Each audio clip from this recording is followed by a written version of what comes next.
பரிதாரத்தை பூசிக்கொள்ள ஆசை.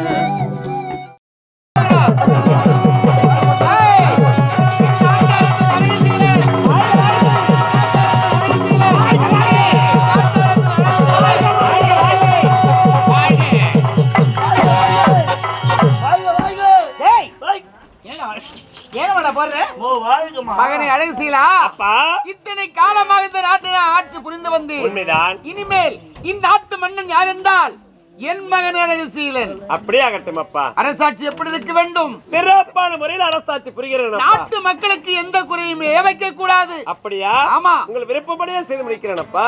முடிசுட்டி அழகு பார்த்து விட்டு நாங்கள் இருவர் இப்பொழுது எங்கு திரும்ப செல்ல போகிறோம்? எங்கு செல்ல போகிறீர்கள்? காசி யாத்திரை. காசி யாத்திரை செல்ல போகிறீர்களா? ஆமா. ஏன், எதற்காக? நாடு சிறப்பாக இருக்க வேண்டும். இந்த நாடு வளர்ந்து கொண்டே போக வேண்டும். நாட்டு மக்கள் செழிப்பாக சிறப்பாக இருக்க வேண்டும் என்று எங்கள் இருவருக்குமே எண்ணம் வந்து விட்டது. அதனால் புறப்படுகிறோம் காசி யாத்திரை.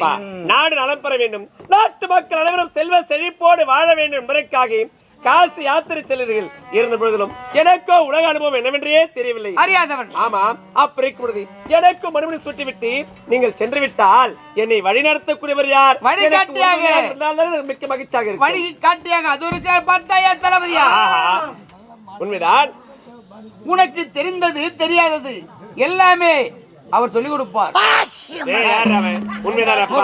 தாய் தந்தையாக நீங்கள் விலகினாலும் தாய்க்கு தாயாகும் தந்தைக்கு தந்தையாகும் என்னை எடுத்து வளர்த்தவர் தளபதியார் தானே. அவர் இருக்கும் பொழுது எனக்கு கவலை என்பது கிடையாது. நீங்கள் மகிழ்ச்சியோடு சென்று நாங்கள் இருவரும் புறப்படுகிற காசி யாத்திரை. என்னுடைய மகனுக்கு எந்த குறையுமே இருக்க கூடாது. மன்னர் பெருமானி, காசி யாத்திரை சென்று திரும்பி வருவதற்குள் இளவரசரை எங்க கொண்டு போய் சேர்க்க வேண்டுமோ அந்த சேர்ப்பது என்னுடைய கடமை. மக்கள் மனசிலே நாட்டு மக்கள் போகலாமா? அழகுசீலா, அது மட்டும் இல்லப்பா, நாங்க இருவரும் காசியத்துல போயிட்டு வந்த உடனே அழகான ஒரு இளவரசியை பார்த்து உனக்கு திருமணம் செய்து வைக்கிறப்பா. அப்படியா? அதுவரை எந்த பெண்ணை ஏற்று பார்க்க மாட்டேன் எங்க இருவருக்கு சத்தியம் செய்து கொடுப்பா. அம்மா, நீங்கள் காசி யாத்திரை சென்று வரும் வரையில் எந்த பெண்கள் ஏறெடுத்து பார்க்க மாட்டேன். அப்படி கூடாது, தாயாகவும் தங்கையாகத்தான் நினைப்பேன். இதுவே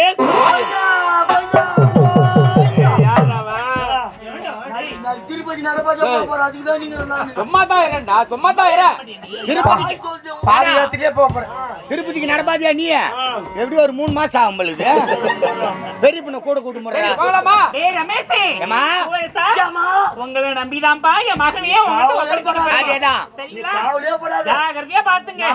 ஐயா தளபதியாரே, உங்களுக்கு தான் சொல்றேன்.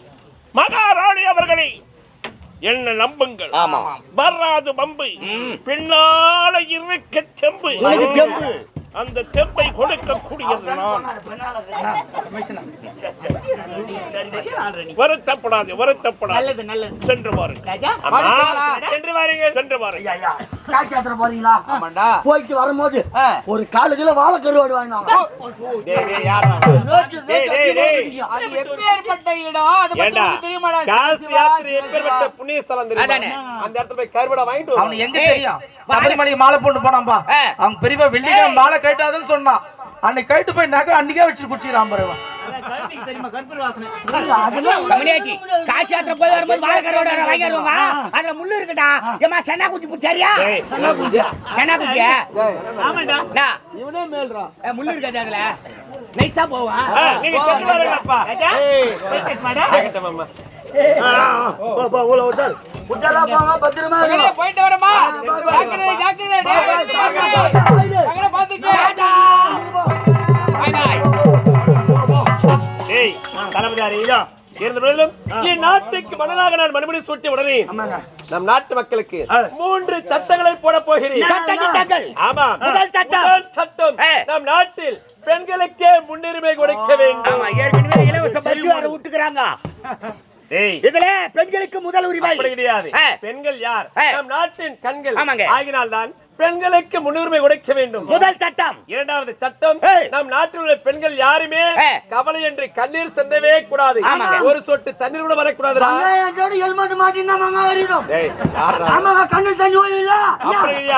துன்பம் என்பதை இருக்க கூடாது.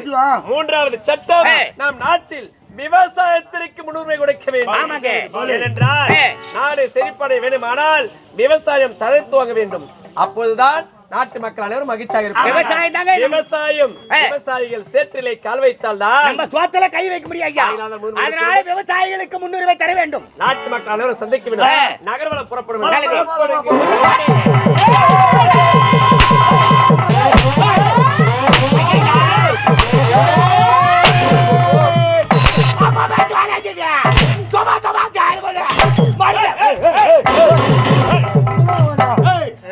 அவுத்துக்கு விட்டாங்கடா சனியா கொம்மனேந்திரம் உம்மால சாவச்சுடுவோம். வயிறு எரியுதா? வயிறு எத்துறா யார் ராவா சாப்பிட கூல் ட்ரிங்க்ஸ் போச்சாமே. குடிகார பையலா நானு. இப்படியா வயிறு எத்தியா? குடிகார பாவியலா நானு. இப்படி யாங்க வயிறு எத்தியா? மனசு வயிறு வலிக்குதுடா. ஓ சுகர் கம்ப்ளைண்டா? அது இல்லையா? எனக்கு ஆள வந்தானே ஏன்டா பேர் வச்சாங்க? ஆமா இவர் மட்டும் தான் ஆள வந்தா நாங்களா சாவ வந்தோமா? பேர் வச்சுக்கறா பாரு ஆள வந்தா பேல வந்தானு. டேய் ரமேஷ். சுரேஷ். டேய் பூவரசா. இந்த சூரிய வர்மாவுடைய நாட்டிற்கு நான் வர காரணம் இந்நாட்டை ஆள வேண்டும் என்பதற்காக தான். எனக்கு ஆள வந்தார் என்ற பெயர் சூட்டினார்கள். என்னை ஒரு வார்த்தை கேட்காமல் மன்னருக்கு பிறகு இந்த நாட்டை நீங்க ஆளான முடிவு எடுத்தீங்க. ஆனா இளவரசருக்கு மறுபடியும் சூட்டாங்க. என்னடா நாட்டுல தளபதியார் இருக்காரு அப்படின்னு ஒரு வார்த்தை கேட்டாளா? பார்த்தா செத்து போறா பாய் செத்து போறா. இருக்கான் பாரியா சூடு சொல்றேன் இல்ல. டேய் ரமேஷ். சுரேஷ். ஆத்திரக்காரனுக்கு புத்தி பட்டுங்க. ஆத்திரம் அறிவுக்கு சத்ரு மூத்திரம் உடம்புக்கு சத்ரு. இடமா இல்ல. போய் வா. போயிட்டு வாடா. நீ தானே சொல்றேன். ஏங்க டேய் ரமேஷ். ஆத்திரம் பட்டால் வேளாகாது. எதையும் சாதிக்க முடியாதுங்க. ஆகினாலே மன்னர் மகாராணியும் காசி யாத்திரை சென்று விட்டார்கள். ஆமாங்க. காலம் இருக்கிறது. சுடர் விளக்கு சுடர் விட்டு எரிய வேண்டும். ஐயோ சாமி வந்துக்குதுங்க. ஏய் என்னடா? என்னடா? என்னப்பா வந்துச்சு என்னாச்சு? இல்ல ஒரு 1000 பேர் முன்ன சபையில பெரியப்ப ஒரு ஆள் நின்னுங்கிறாரு. ஒரு வார்த்தை கேட்டாரா? கேட்காத முடி சுட்டு போறாரு. இப்ப சொல்லு எவன் ஊட்ட கொளுத்தணும், எவன் மொண்டாட்டி தாலியாரணும், மொண்டாட்டி தாலியாரணுமா? கோவம் வந்து எனக்கு கோவம் வந்துருச்சு. நறுமையாட்டி மேல சொல்லு. எதிராளி கூட நம்பலாண்டா. எனக்கு உதவி செய்யறோம் உபத்திரம் பண்றான் பாரு. அவனை நம்பவே கூடாது. அந்த கை வச்சு இங்க கை வச்சு கடைசியில உங்க பெரியம்மா கை வச்சு கோவம் யார் தாலி நம்ப மாட்டேன். உங்க பெரியம்மா தாலி இறக்கணும்னா நான் சாவலேன்டா. செத்து போடுன்றா. நான் எதுக்கு சாவலேன்டா? உன் வேத்த நாட்டு போறேன்றா. அட பாவிங்கோ வேஷார்த்தங்கள நான் எமனால அடி வாங்கி எடுத்து மத்த நம்ம குமுறுதுல. அப்படியா? டேய் ரமேஷ். உலகத்திலேயே அப்பா இந்த புள்ளை இந்த மாதிரி நான் பார்த்தே கிடையாதுப்பா. நீ அவனை செவுடியா பையன் தான் அவன் உன்ன வாட்டா.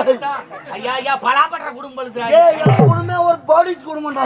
ஆனா இது ஒரு நல்ல பழக்கம்பா. என்னடா சொல்ற? கோயிலுக்கு வெச்சா போதும் உனக்கு இல்ல எனக்கு இல்ல ஆளுக்கு ஒரு குவாட்டர் சாப்பிடுறாங்க. அடடா. ஆனா ஒரு கெட்ட பழக்கம். கிளாஸ் மட்டும் துட்டு குத்து வாங்க மாட்டாங்க. என்ன செய்யற? டம்ளர் எடுத்து வந்துறான் வீட்ல இருந்து. கீழ போ குஷ்டு போட்டுக்கிட்ட பிளாஸ்டிக் கிளாஸ். அத போய் கை வட்டாந்து குறானே அவன் கை வட்டாந்து குறான் போய் போறியா. ஐயா வணக்கம். ஆமாங்க ஓட்டு கேக்குறாரு. அம்மா தாய் கூடமே வணக்கம். ஆமா ஐயா வணக்கம். போடுங்க மால போடுங்க. இவர் சொல்றது உண்மைதாங்க, தவறே கிடையாது. என்ன சின்ன வருது? நாங்க இருந்த காசுக்கு நாங்க கையேந்தி பவன் சரக்கு வாங்கிட்டோம். அத வாங்கிட்டுங்க ஒரு 5 ரூபாய் கேட்ட ரமேஷ் ஒரு 5 ரூபாய் கொடுப்பா திருப்பி கொடுத்துறேன்னு. இவர் நினைப்பு என்னவோ தெரியல. அண்ணன் கொடுப்பாரு கொடுக்க மாட்டாருன்ற எண்ணத்துல அண்ணா ஏன்னா செலவு பண்ணி போய் கிளாஸ் வாங்கணும், நமக்கு முன்னே ஒரு குடிமகன் வச்சுட்டு போய்க்கிறாரு அப்படின்னு அத கொண்டாந்து கை கொடுத்தவனே வந்தான்.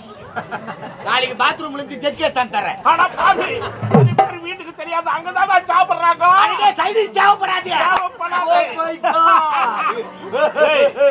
சைடிஷ் தேவைப்படாதுன்னா அந்த வாசல்லே சாப்பிடலாம். இப்ப நிறைய பேர் பாத்ரூம்ல தான் சாப்பிடுறாங்க ஐயா. சுடர் விளக்கு சுடர் வெட்டி எரிய வேண்டும் என்றால் உண்டிகோல் சாவு. உண்டிகோல் இல்லடா தூண்டிகோல். நீ மீற முடியும் போ, நீ கொக்கடித்துக்கு போடா. விளக்கு மங்களா இருந்து என்ன பண்ணுவாங்க? தள்ளி விட்டா திக்கிட்டு எரிங்க. தள்ளி விளக்கு என்ன பேரு? தூண்டுகோல். தூண்டுகோலாக நீங்கள் இருக்க வேண்டும். நல்லது. மன்னர் மகாராணியும் இதை புரிந்து கொள்ள வேண்டும். இது ஆள வேண்டும் என்றால் என்னுடைய அத்தை மக்கள் இருக்கிறார்கள். மஞ்சுளா, விமலா அவர்களை பார்க்க வேண்டும்.